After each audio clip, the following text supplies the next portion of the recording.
of class 10 science chapter 4 carbon and its compound। और जो भी क्वेश्चन मैं आज आपको दिखाऊंगा वो ज़रूर सीबीएसई बोर्ड 2023 में पूछे जा सकते हैं। इस बात की प्रोबेबिलिटी है कि अगर आप उन क्वेश्चंस को पढ़ते हो तो वो भले ही घुमा फिरा कर, लेकिन उन क्वेश्चंस पे कोई ना कोई क्वेश्चंस आपको ज़रूर पूछ लिया जाएगा। सो ये जितने भी क्वेश्चन मैं आपको बताऊंगा, इन सब की आप अच्छे से प्रैक्टिस कर लें, इनको रिवाइज कर लें और इनको याद कर लें, ताकि आपको सीबीएसई बोर्ड 2023 में कोई दिक्कत ना हो। So let's start. First question है, write the next homologue of each of the following. यानी जो हमारी होमोलॉजी सीरीज होती है उसका हमें नेक्स्ट पार्ट लिखना है कि क्या होगा। सो फर्स्ट हमें दे रखा है C2H4। तो C2H4 को हम पहले क्या करेंगे, फॉर्मूले में डालेंगे। फॉर्मूले में डालने पे हमें ये पता चलता है कि ये क्या है, अल्कीन है। ठीक है, क्योंकि CnH2n ही जब हम पहले हमें क्या देखना होता है, हमें देखना होता है कार्बन के कितने कंपाउंड है। ठीक है, कार्बन के कंपाउंड हमने देख लिए कि 2 है, फिर हमने हाइड्रोजन में उसको मतलब फॉर्मूले में डाला। ठीक है, तो पहले हम देखेंगे अल्केन का। अल्केन में क्या होता है कि 2+ हो जाता है, तो हमारा 6 आ जाएगा, 4 होगा नहीं हाइड्रोजन।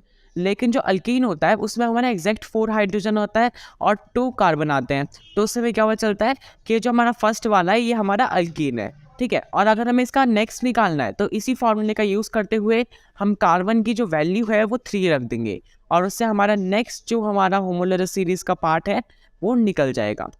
फिर हमारा सेकंड क्वेश्चन है C4H6। ये भी इसी तरह से होगा। जो C4H6 है वो बिलोंग करता है अल्काइन से। हम इसको फॉर्मूले में डालेंगे तो हमें पता चलेगा कि कार्बन की वैल्यू हमने कितनी रखी थी, 4। इधर हमने N में क्या डाला था, 4। सो 2 4 8 होता है, और 8 में जब हम 2 माइनस करेंगे तो हमारा 6 आता है।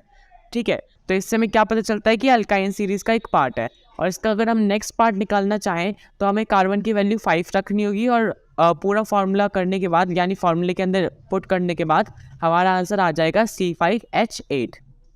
नेक्स्ट क्वेश्चन है, what are covalent compounds? Why are they different from ionic compound? List their 3 characteristic properties। यानी जो covalent compounds होते हैं वो कैसे डिफरेंट होते हैं ionic compound से, इसके हमें 3 characteristics लिखनी है। ठीक है, तो जो covalent compounds are those compounds which are formed by sharing valence electrons between the atoms। Example, hydrogen molecule is formed by mutual sharing of electrons between 2 hydrogen atoms। They are different from ionic compounds, as ionic compounds are formed by a complete transfer of electrons from one atom to another। Example, NaCl is formed when one valence electron of sodium gets completely transferred to the outer shell of chlorine atom। इसमें ये कहना चाह रहा है कि जो covalent bond होते हैं ना वो शेयरिंग से बनते हैं। जैसे कि हमारा हाइड्रोजन ले लीजिए। ठीक है, हाइड्रोजन के पास एक ही एटम होता है, एक ही इलेक्ट्रॉन होता है, या तो वो उसे दे दे या तो उसे ले ले। ठीक है, तो वो ऐसे में क्या करता है, वो ना उसे देता है ना वो उसे लेता है, वो करता है शेयरिंग। ठीक है, यानी वो देना भी नहीं चाहता ना वो लेना चाहता है, तो वो शेयर करता है। ऐसे ही हमारा करता है जो हमारा कार्बन होता है। और ये जो छोटे छोटे कंपाउंड्स, छोटे छोटे एलिमेंट्स हैं, ये ऐसा करते क्यों है, ये आयनिक कंपाउंड यानी आयनिक बॉन्ड क्यों नहीं बनाते। ये आयनिक बॉन्ड इसलिए नहीं बनाते क्योंकि जो आयनिक बॉन्ड होता है उसको बनाने के लिए काफ़ी ज़्यादा एनर्जी चाहिए होती है, और जो छोटे एलिमेंट्स हैं उनके पास इतनी एनर्जी होती नहीं है कि वो आयनिक बॉन्ड बनाने में अपनी एनर्जी लगाए। ठीक है, इसकी वजह से ये कोवेलेंट बॉन्ड बनाते हैं जो काफ़ी जल्दी बन जाता है और उसमें ज़्यादा एनर्जी नहीं लगती। और जो आयनिक कंपाउंड होता है उनके बीच में काफ़ी ज़्यादा आप कह सकते हैं गहरा रिश्ता होता है, क्योंकि वो इतनी आसानी से टूट नहीं सकते। लेकिन जो कोवेलेंट बॉन्ड होते हैं ना वो काफ़ी आसानी से टूट सकते हैं, इसलिए आयनिक बॉन्ड जो होते हैं वो काफ़ी ज़्यादा स्ट्रॉन्ग होते हैं, और वो इलेक्ट्रॉन्स की शेयरिंग से और वो जो आयनिक कंपाउंड होते हैं वो इलेक्ट्रॉन्स की शेयरिंग से नहीं बनते, वो उसको एक्सचेंज करने से बनते हैं। जैसे कि अगर आप ले लीजिए NaCl को, तो इसमें जो Na है उसका एटॉमिक नंबर होता है 11, लेकिन उसको ज़रूरत होती है सिर्फ 10 इलेक्ट्रॉन्स की। तो वो जो एक इलेक्ट्रॉन होता है उसको Cl को दे देगा। ठीक है, जैसे Cl की ज़रूरत पूरी हो जाएगी तो इन दोनों के बीच में क्या बना, आयनिक बॉन्ड बना। ठीक है, तो ये हो गए हमारे आयनिक कंपाउंड में। अब हमें बताने कैरेक्टरिस्टिक्स। पहली कैरेक्टरिस्टिक्स होगी, दे आर जनरली इनसॉल्युबल और less soluble in water but soluble in organic solvents. Second है, they have low melting point and boiling point. Third है हमारा, they don't conduct electricity as they don't contain ions, यानी ये जो होते हैं electricity conduct नहीं करते क्योंकि इनके अंदर आयन ही नहीं होते। जो आयनिक कंपाउंड होते हैं वो आयन के एक्सचेंज से बनते हैं, तो उनके अंदर आयंस होते हैं, तो वो इलेक्ट्रिसिटी को कंडक्ट करते हैं। नेक्स्ट हमारा थर्ड आ गया, covalent compounds have low melting point and boiling point, why? क्यों जो कोवेलेंट कंपाउंड्स होते हैं उनके पास लो मेल्टिंग पॉइंट और बॉइलिंग पॉइंट होता है? So covalent compounds have low melting and boiling point because the force of attraction between molecules of covalent bond are very weak. On applying a small amount of heat, these molecular force break.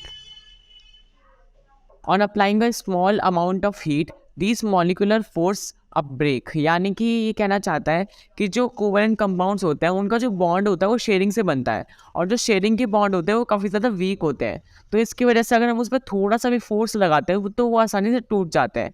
इससे क्या होता है कि उनका जो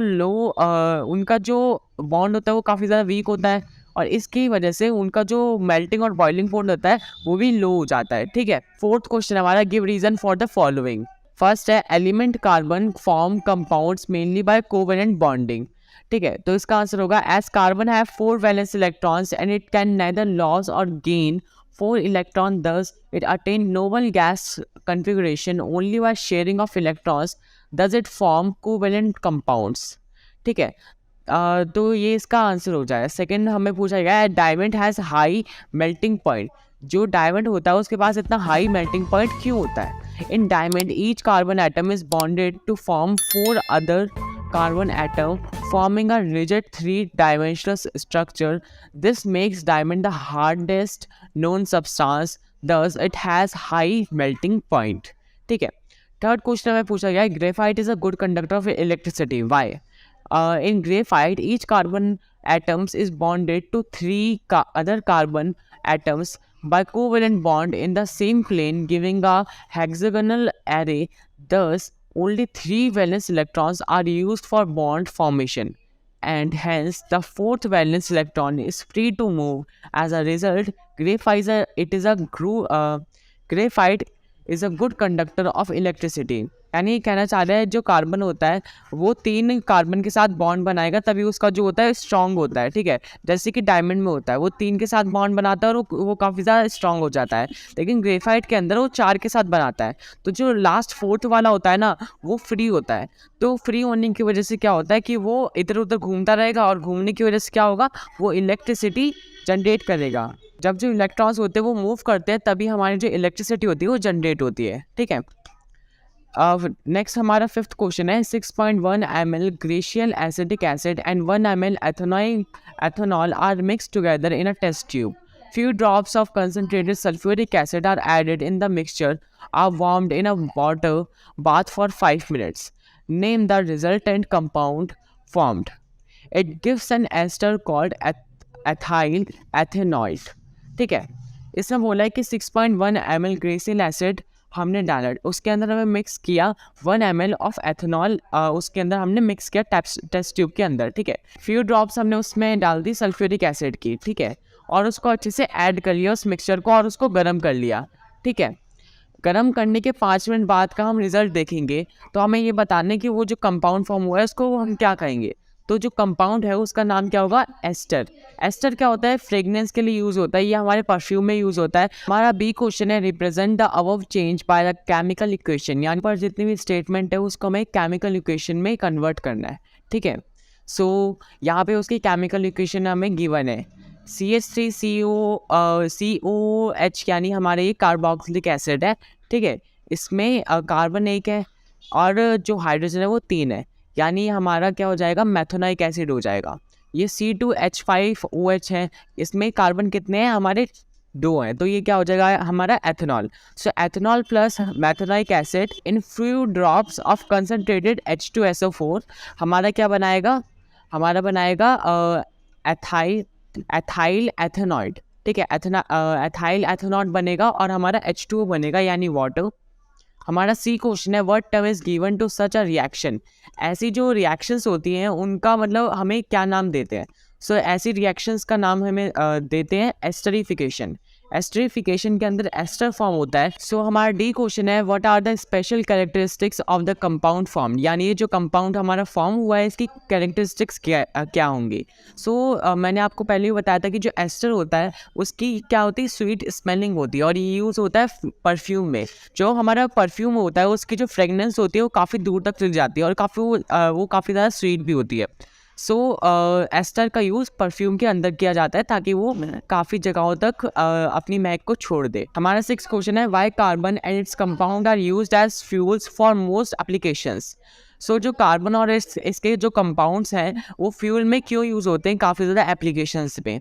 सो carbon and its compounds give large amount of heat on combustion due to high percentage of carbon and hydrogen. They have high optimum ignition temperature with high calorific values and are easy to handle, and their combustion can be controlled. Therefore, carbon and its compound are used as fuel. यानी ये कहना चाहता है कि जो carbon होता है या फिर उसके जो कंपाउंड्स होते हैं वो काफ़ी ज़्यादा हीट प्रोड्यूस करते हैं जब उनको हम जलाते हैं, और इसकी वजह से क्या होता है कि उससे हम कोई भी इंजन या फिर जो हमारी मशीन्स होती है उनको चला सकते हैं, और ये जो चीज़ें होती हैं उसको हम अपने मैनुअली कंट्रोल भी कर सकते हैं, और इसकी वजह से जो कार्बन या फिर उसके जो कंपाउंड्स हैं उनको एज अ फ्यूल यूज़ किया जाता है। 7 क्वेश्चन है, state the reason why carbon can nether form C+4 cations and nor C-4 cations but form covalent bond।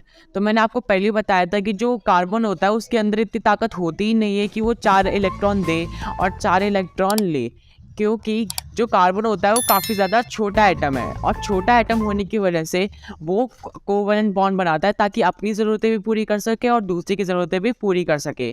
और इसी की वजह से जो कार्बन होता है वो उसके पास टेट्रावैलेंसी होती है, और वो काफ़ी ज़्यादा वर्सटाइल होता है अपने नेचर पे, क्योंकि वो हर किसी के साथ बॉन्ड बनाता रहता है। हमारे नेचर में सबसे ज़्यादा कार्बन ही पाया जाता है हर कंपाउंड में।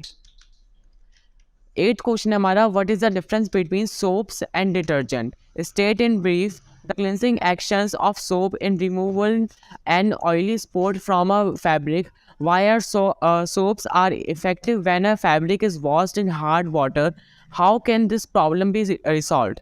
ठीक है, जो सोप्स और डिटर्जेंट के बारे में हमें बताना है कि कैसे वो जो फैब्रिक पे जो दाग लगा होता है उसको कैसे हटाते हैं।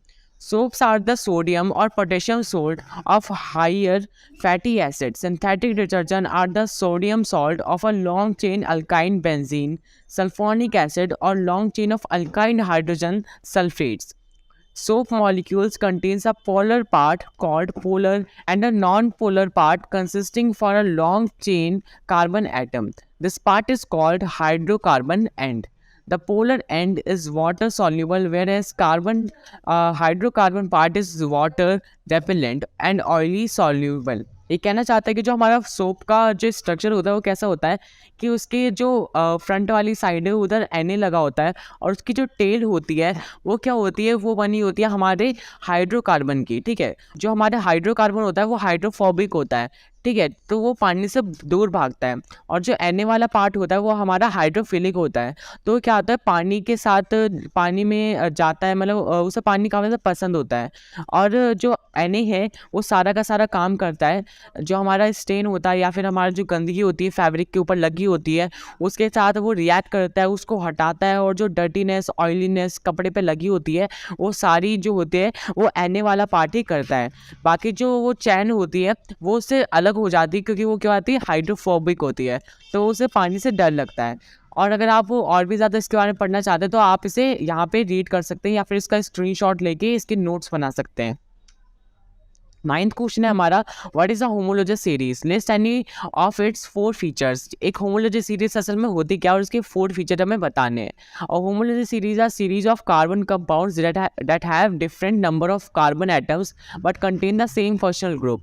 यानी उसके अंदर क्या होते हैं, डिफरेंट स्ट्रक्चर्स उसके होते हैं। यानी ये कहना चाह रहा है कि जो कार्बन के कंपाउंड्स हैं, होमोलॉजी सीरीज असल में होते क्या है, वो कार्बन के कंपाउंड से बनती है, हाइड्रोजन प्लस कार्बन। यानी जो होमोलॉजी सीरीज होती है वो क्या होती है, जो कार्बन के कंपाउंड्स होते हैं उनके डिफरेंट नंबर्स होते हैं उसके अंदर, और इसी के साथ वो अपना स्ट्रक्चर भी चेंज करती रहती है।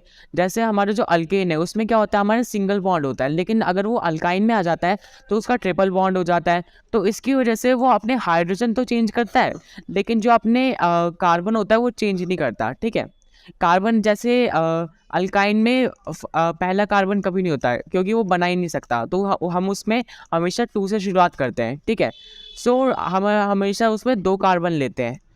तो उस 2 कार्बन में जब हम उसको उसके फॉर्मूले में पुट करेंगे तो हमारा आंसर क्या आएगा, C2H2। पर जब हम उसी चीज़ को यानी 2 कार्बन को अल्केन में पुट करेंगे तो हमारे जो हाइड्रोजन है उसकी जो वैल्यूज़ होंगी वो बढ़ जाएंगी। तो इससे हमें ये पता चलता है कि भले ही जो कार्बन है वो सेम हो, लेकिन हाइड्रोजन सेम नहीं हो सकते। और इसका एक और ज़रिया हो सकता है पहचानने का कि हम इसको एक तो फॉर्मूले में पुट कर दें और दूसरा इसकी चेन देख लें, इसका स्ट्रक्चर बना के देख लें कि कैसा दिखता है। ठीक है, अब हम बात करते हैं कि होमोलॉजिकल सीरीज असल में होती क्या है। तो जिन सीरीज के बीच में सेम गैप होता है, जैसे CH4 C2H6, जब आप इसको माइनस करोगे तो इनके बीच का गैप आता है CH2। ठीक है, और यहाँ पे अल्काइन के बीच का गैप भी CH2 आता है, और यहाँ पे अल्कोहल के बीच का जो गैप होता है वो कितना होता है, CH2 होता है। तो इससे हमें क्या पता चलता है कि इनके सबका जो गैप है बीच का वो क्या है, CH2 है। तो ये सारी क्या हो जाएंगी, होमोलॉजिकल सीरीज हो जाएंगी। ठीक है, हमारा 10th क्वेश्चन है, give the name and structural formula of the third member of the homological series of the following. So पहला है हमारा अल्केन, दूसरा हमारा अल्केन, तीसरा है हमारा अल्काइन, चौथा है हमारा साइक्लो अल्केन।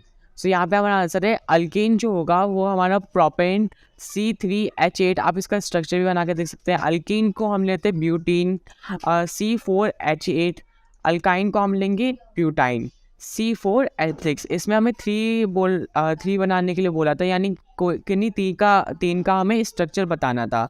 ठीक है, आप इसमें अपनी मर्जी से कोई और भी ले सकते हैं, चाहे तो ये भी लिख सकते हैं आप। प्रोपेन की जगह हेप्टेन ले सकते हैं, हेक्सेन ले सकते हैं, ऑक्टेन ले सकते हैं, नॉनेन ले सकते हैं, अपनी मर्जी से कोई भी स्ट्रक्चर बना सकते हैं। ठीक है, so thanks for watching guys. I hope आपको ये वीडियो पसंद आई होगी। अगर आपको ये वीडियो पसंद आई है so do like and subscribe our channel. हम फ्यूचर में भी आपके लिए ऐसी वीडियो लाते रहेंगे।